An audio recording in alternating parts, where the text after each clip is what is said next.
Welcome to Japan, where making a cake is more serious than a heart transplant. Behold the Slice-O-Matic 3000. It cuts with such precision that each molecule is perfectly aligned. Look at these workers in their hazmat suits, uniform. They're not just piping cream, they're performing a sacred ritual. Every swirl is calculated by a supercomputer to ensure maximum kawaii and zero fun. It's clean, it's quiet, and I'm pretty sure that cake has a PhD. Now buckle up and head to India, where the secret ingredient is, well, everything. Forget robots, we've got the hand. Watch this master artisan wrestle the batter into submission. It's not a factory, it's a culinary mosh pit. Hygiene? We don't need hygiene where we're going. That bucket has seen things you wouldn't believe. If the batter doesn't try to fight back, is it even a cake? Next up, the high-speed transfer.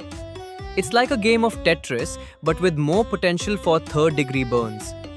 No timers here, folks. Just the ancestral knowledge of exactly when the air smells cakey enough.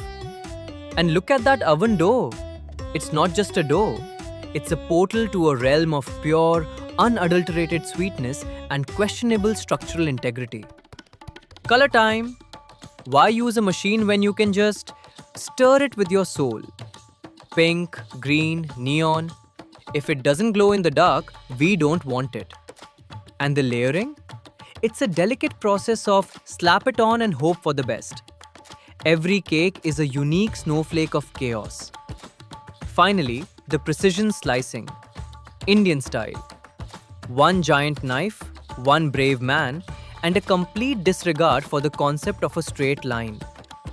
Then comes the cream cannon. It's like a celebratory glitter bomb but with more sugar. Top it off with a cherry that's definitely seen some stuff, and voila! A masterpiece that's 10% cake and 90% sheer willpower. Back to Japan for the finale. Look at them placing strawberries like they're diffusing a bomb. 1 millimeter to the left? Dishonor.